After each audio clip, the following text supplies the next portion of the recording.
ओम नमो भगवते वासुदेवाय।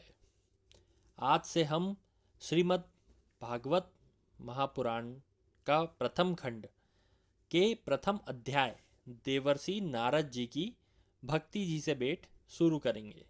मैं चाहता हूँ इस यात्रा में आप मेरा साथ दें, तो चैनल को सब्सक्राइब कीजिए क्योंकि रोज मैं एक अध्याय तो डालूंगा ही डालूंगा। सबसे पहले हम श्री भगवान कृष्ण जी को नमस्कार करते हैं तथा उनका ध्यान करते हैं, क्योंकि वो जगत की उत्पत्ति, स्थिति और विनाश के लिए कारक है तथा आध्यात्मिक, अधिदेविक और अधिभौतिक, जिसे कहा जाता है देहिक, देविक, भौतिक तापा, तीनों प्रकार के तापों का विनाश करने वाले। अब हम शुरू करते हैं। जिस समय श्री सुखदेव जी का यज्ञोपवीत संस्कार भी नहीं हुआ था, उनके लौकिक और वैदिक कर्मों के अनुष्ठान का अवसर भी नहीं आया था, तभी उन्हें अकेले ही सन्यास की ओर जाते देखकर उनके पिता व्यास जी विरह से चीख उठे और पुकारने लगे, बेटा बेटा तुम कहाँ जा रहे हो। उस समय वृक्षों ने तन्मय होने के कारण सुखदेव जी की ओर से उत्तर दिया था, ऐसे सर्वभूत हृदय स्वरूप श्री सुखदेव मुनि को मैं नमस्कार करता हूँ। एक बार भागवत कथा अमृत का रस स्वादन करने में कुशल मुनिवर शौनक जी ने नैमिषारण्य क्षेत्र में विराजमान महामति सूत जी को नमस्कार करके उनसे पूछा।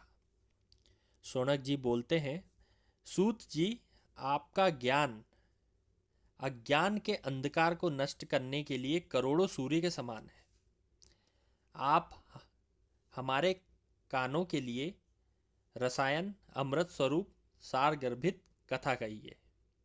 यहाँ पर सूत जी को शौनक जी कह रहे हैं कि हमारा जो ज्ञान का अंधकार है उसे नष्ट करने वाली कथा सार स्वरूप कही। भक्ति, ज्ञान और वैराग्य से प्राप्त होने वाले महान विवेक की वृद्धि किस प्रकार होती है तथा वैष्णव लोग किस प्रकार इस काल में मोह माया से पीछा छुड़ाते हैं। इस घोर कली काल में जीव प्रायः ही असुरी स्वभाव के हो गए हैं। बहुत सारे कलेशों से परेशान होकर आक्रांत इन जीवों को शुद्ध करने का या देवी संपन्न बनने का सर्वश्रेष्ठ उपाय क्या है। सूत जी, आप हमें कोई ऐसा शाश्वत साधन बताइए जो अधिक कल्याणकारी तथा पवित्र करने वालों में भी पवित्र हो, जो भगवान श्री कृष्ण की प्राप्ति करा दे। यहाँ मूल उद्देश्य का वर्णन किया गया है कि जो एक अनुरोध कर रहे हैं उसमें मूल उद्देश्य है श्री कृष्ण की प्राप्ति होना। चिंतामणि केवल लौकिक सुख दे सकती है। चिंतामणि एक प्रकार की मणि होती है जो लौकिक सुख देने में, सांसारिक सुख देने में खुद को योग्य होती है। कल्प वृक्ष अधिक से अधिक स्वर्गीय संपत्ति दे सकता है। कल्प वृक्ष इंद्र के पास में उपस्थित एक ऐसा वृक्ष है जो स्वर्ग की सारी संपत्ति, माया मनुष्य को दे सकता है। परंतु गुरुदेव प्रसन्न होकर भगवान का योगी दुर्लभ नित्य वैकुंठ धाम देते हैं। तो यहाँ कहते हैं गुरुदेव प्रसन्न होकर सीधे भगवान का, जो सारी योनियों में सबसे, किसी भी योनि के लिए सबसे दुर्लभ चीज है, वैकुंठ धाम, वो देते हैं। इस पर सूत जी ने कहा, शौनक जी, तुम्हारे हृदय में भगवान का प्रेम है, इसलिए मैं सोच कर तुम्हें संपूर्ण सिद्धांतों का निष्कर्ष सुनाता हूं, जो जन्म मृत्यु के भय का नाश कर देता है, जो भक्ति के प्रवाह को बढ़ाता है और भगवान श्री कृष्ण की प्रसन्नता का प्रधान कारण है। मैं तुम्हें वह साधन बताता हूं, उसे सावधान होकर सुनो। आप लोग भी सावधान होकर अब सुने। श्री सुखदेव जी ने कलयुग में जीवों के काल रूपी सर्प के मुख का ग्रास होने से त्रास का अत्यंतिक नाश करने के लिए श्रीमद् भागवत शास्त्र का प्रवचन किया है। जब मनुष्य साधारण जीवन में जब चिंता करता है तो उसकी सबसे बड़ी चिंता होती है मृत्यु की। और इसी मृत्यु की जो चिंता है वो एक सर्प के मुख के समान है। अब गए कि कब गए, उसी का नाश करने के लिए इस शास्त्र का उद्गम हुआ है, ऐसा सूत जी ने कहा है। मन की शुद्धि के लिए इससे बढ़कर कोई साधन नहीं है। जब मनुष्य जन्म जन्मांतर का पुण्य उदय करता है तब उसे इस भागवत शास्त्र की प्राप्ति होती है। जब सुखदेव जी राजा परीक्षित को यह कथा सुनाने के लिए सभा में विराजमान हुए तब देवता लोग उनके पास अमृत का कलश लेकर आए। देवता अपना काम बनाने में बड़े कुशल होते हैं। अतः यहाँ भी सबने सुखदेव मुनि को नमस्कार करके कहा, आप अमृत ले लीजिए और यह कथा का दान हमें कर दीजिए। इस प्रकार परस्पर अदला बदली हो जाएगी तो राजा परीक्षित भी अमृत का पान करे और हम सब भागवत स्वरूप अमृत का पान करेंगे। इस संसार में कहाँ कांच और कहाँ महामूल्य मणि, कहाँ सुधा और कहाँ कथा। सुखदेव जी ने यह सोचा। उस समय देवताओं की हंसी उड़ा दी। उन्हें भक्ति शून्य कथा का अनाधिकारी जानकर कथा अमृत का दान नहीं दिया। इस प्रकार यह महाभागवत की कथा देवताओं को भी दुर्लभ है। इसलिए आज अगर ये पॉडकास्ट में आप ये कथा सुन रहे हैं तो आप इस संसार के जो दुर्लभ लोग हैं, जो इस कथा का रसपान कर पाते हैं, आप उनमें से हैं। समय भले ही लग जाए लेकिन कथा चलती रहनी चाहिए और आपका ध्यान होना चाहिए कथा के सार पर, जो ज्ञान आपको प्राप्त हो रहा है। देखिए, अमृत से भी अधिक मूल्यवान इस कथा को कहा गया, इसलिए आप भी ध्यान लगाकर सुनिए। पूर्व काल में श्रीमद् भागवत के श्रवण से ही राजा की मुक्ति को देखकर ब्रह्मा जी को भी बड़ा आश्चर्य हुआ था। उन्होंने सत्यलोक में तराजू बांधकर सब साधनों को तोला। अन्य सभी साधन तोल में हल्के पड़ गए। अपने महत्व के कारण भागवत सबसे भारी रहा। यह देखकर ऋषियों को भी बड़ा विस्मय हुआ। उन्होंने कलियुग में भागवत रूप भागवत शास्त्र को ही पढ़ने सुनने से तत्काल मोक्ष देने वाला पाया। सप्ताह विधि से श्रवण करने पर यह निश्चित ही भक्ति प्रदान करता है। पूर्व काल में इसे दयापरायण सनकादिक ने देवर्षि नारद को सुनाया था। यद्यपि देवर्षि नारद ने पहले ब्रह्मा जी के मुख से इसका श्रवण कर लिया था, तथापि सप्ताह श्रवण की विधि तो उन्हें सनकादिक आदि ऋषि ने ही बताई थी। शौनक जी ने पूछा, सांसारिक प्रपंच से मुक्त एवं विचारशील नारद जी का सनकादिक के साथ संयोग कहाँ हुआ और कैसे हुआ? विधि विधान के श्रवण में उनकी प्रीति कैसे हुई? अगर आपको समझ में नहीं आया तो मैं साधारण शब्दों में बताता हूँ।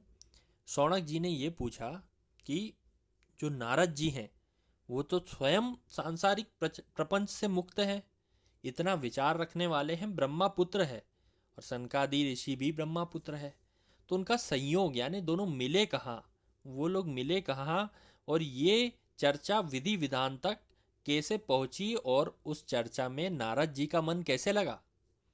तो सूत जी ने कहा, मैं तुम्हें वह भक्तिपूर्ण कथानक सुनाता हूँ जो श्री सुखदेव जी ने मुझे अपना अनन्य शिष्य जानकर एकांत में सुनाया था।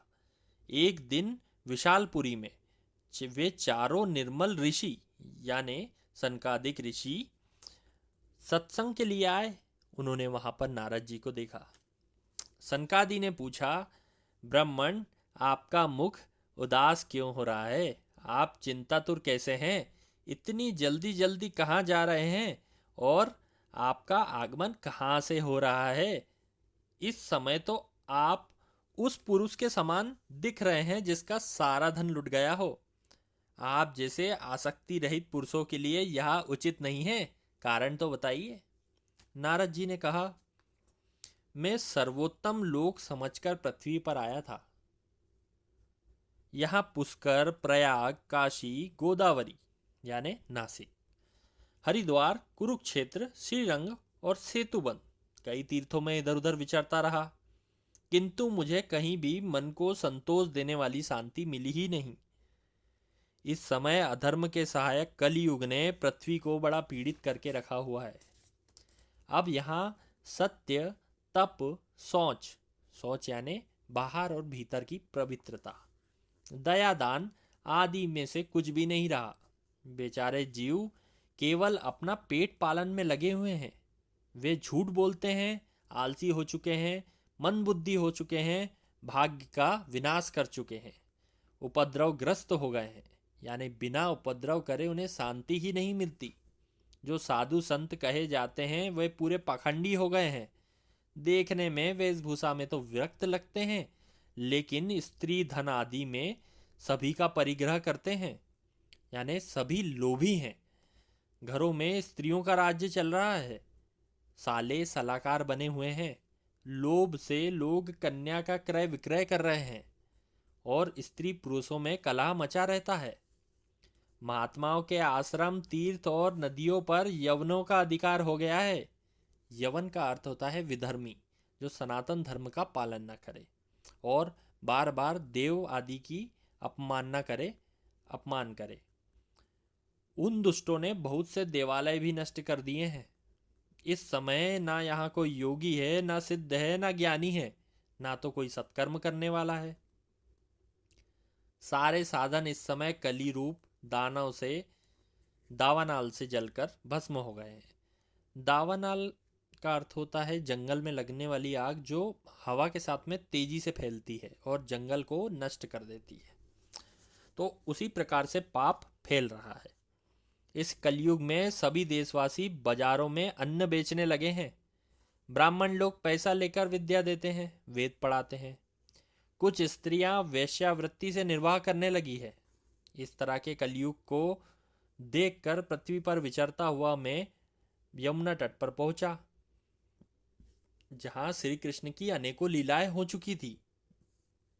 मुनिवरों सुनिए, मैंने वहां पर एक बड़ा आश्चर्य देखा। वहां एक युवती बड़ी खिन्न सी बैठी थी। उसके पास दो वृद्ध पुरुष अचेत पड़े थे, बेहोश पड़े थे, जोर जोर से सांस ले रहे थे। वह तरुणी यानी इसको कहा जाएगा यंग एज, यानी जो एकदम अभी टीन एज में गया हो, तरुण, उनकी सेवा करती हुई कभी उन्हें उठाती और कभी उन्हें जगाने का प्रयास करती और कभी बिलख के रोने लगती। वह अपने शरीर के रक्षक परमात्मा को दसों दिशाओं में देख रही थी, यानी वह स्त्री बार बार परमात्मा को पुकार रही थी। उसके चारों ओर सैकड़ों स्त्रियां पंखा झाल रही थी और बार बार समझाती थी। दूर से यह सब चित्र देखकर मैं कौतूहलवश उनके पास पहुंच गया। मुझे देखकर वह युवती खड़ी हो गई और एक बड़ी व्याकुलता से युवती ने कहा, अजी महात्मा जी, क्षण भर ठहर जाइए और मेरी चिंता को नष्ट कर दीजिए। आपका दर्शन तो संसार के सभी पापों का सर्वथा नाश कर देने वाला है। आपके वचनों से मेरे दुख को बड़ी शांति हो जाएगी। मनुष्य का जब बड़ा भाग्य होता है तभी आपके दर्शन होते हैं। तो नारद जी कहते हैं, नारायण नारायण।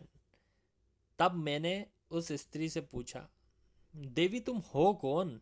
ये दोनों पुरुष तुम्हारे क्या होते हैं? और ये कमल नयनी देवियाँ, ये सुंदर देवियाँ कौन हैं? तुम हमें विस्तार से अपने दुख का कारण बताओ। युवती ने कहा, मेरा नाम भक्ति है। ये ज्ञान और वैराग्य नाम के मेरे पुत्र हैं।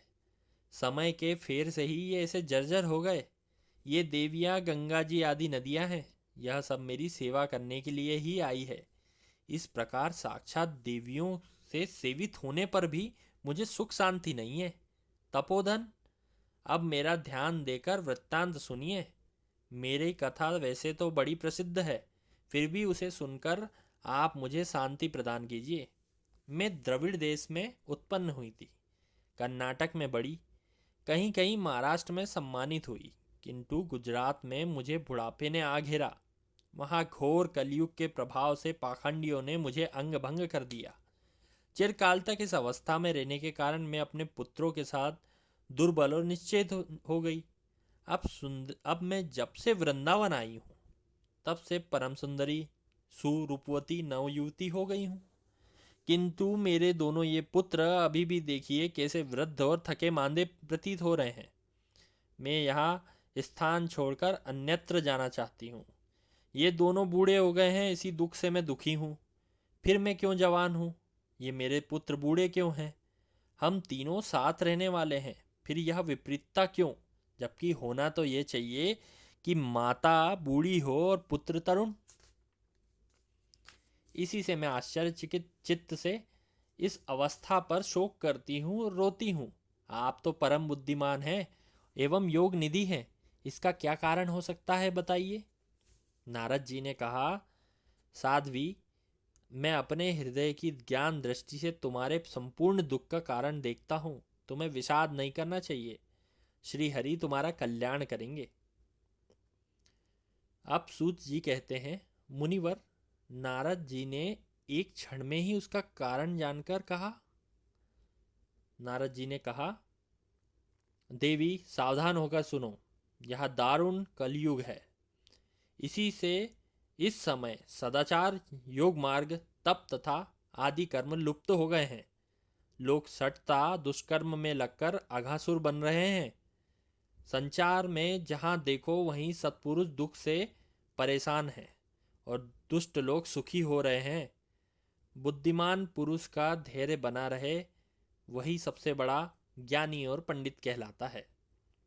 पृथ्वी क्रमशः प्रतिवर्ष शेष जी के लिए भार स्वरूप होती जा रही है। यहाँ पर शेषनाथ जी का वर्णन करते हुए कह रहे हैं कि पृथ्वी का भार लगातार ही बढ़ रहा है। अब यह छूने योग्य तो क्या, देखने योग्य नहीं रह गई है। इसमें कहीं मंगल दिखाई देता है और ना कहीं शुभ। अब किसी को पुत्रों के साथ तुम्हारा दर्शन नहीं होता। विषय अनुराग के कारण अंधे बने हुए जीवों से उपेक्षित होकर तुम जर्जर हो गई थी, किंतु वृंदावन के संयोग से तुम नवीन तरुणी हो गई हो। यह वृंदावन धाम अत्यंत धन्य है, जहाँ भक्ति सर्वत्र नृत्य कर रही है। लेकिन तुम्हारे पुत्रों का यहाँ कोई ग्राहक नहीं है। इनका बुढ़ापा नहीं छूट रहा है, इसलिए यहाँ इनको कुछ आत्म सुख की प्राप्ति होने के कारण यह सोते से जान पड़ते हैं। यानी भगवान का जो स्पर्श होता है उससे जो एक आनंद उत्पन्न होता है, कम से कम इन दोनों वृद्धों को वो मिल रहा है। इसके कारण ये सोते से जान प्रतीत पड़ते हैं, मतलब कुछ तो शांति उनको मिली है। भक्ति जी ने कहा, राजा परीक्षित ने इस पापी युग में कलयुग को रहने ही क्यों दिया? इसके आते ही सब वस्तुओं का सार न जाने कहाँ खो गया। करुणामय श्री हरि से भी यह अधर्म कैसे देखा जाता है? मुनि, मेरा यह संदेह दूर कीजिए, अपने वचनों से मुझे शांति प्रदान कीजिए। यहाँ पर भक्ति जी कह रही हैं कि भगवान विष्णु भी ये सब अत्याचार पाप कैसे देख सकते हैं। हम लोग भी सामान्य जीवन में ऐसा सोचते हैं ना कि इतना पाप अधर्म हो रहा है और भगवान विष्णु से ये कैसे देखा जा रहा है। तो उसके जवाब में नारद जी कहते हैं, ध्यान से सुनिएगा। बाले, बाले यानी ये संबोधन किया है नारद जी ने भक्ति जी को कि बाले यानी बालिका या फिर तरुण कन्या, यदि तुमने कुछ पूछा है तो प्रेम से सुनो कल्याणी, मैं तुम्हें सब बताऊंगा और तुम्हारा दुख दूर हो जाएगा। जिस दिन भगवान श्री कृष्ण इस भूलोक को छोड़कर अपने परम धाम को पधारे थे, उस दिन से यहाँ संपूर्ण साधनों में बाधा डालने वाला कलयुग आ गया। दिग्विजय के समय राजा परीक्षित की दृष्टि पड़ने पर कलयुग दीन के समान उनकी शरण में आया। भ्रमर आदि के सारगही राजा ने यह निश्चय किया कि इसका वध मुझे नहीं करना चाहिए, क्योंकि जो फल तपस्या, योग एवं समाधि से भी नहीं मिलता, कलयुग में वही फल श्री हरि कीर्तन से भली भांति मिल जाता है। इसमें आप ध्यान से सुनिए, ये बताया है कि चाहते तो परीक्षित वध कर देते कलयुग का, लेकिन कलयुग सारे युगों में एक तरीके से श्रेष्ठ माना गया है। पुराने युगों में घोर तपस्या करनी पड़ती थी, तब जाके ईश्वर प्रसन्न होते थे।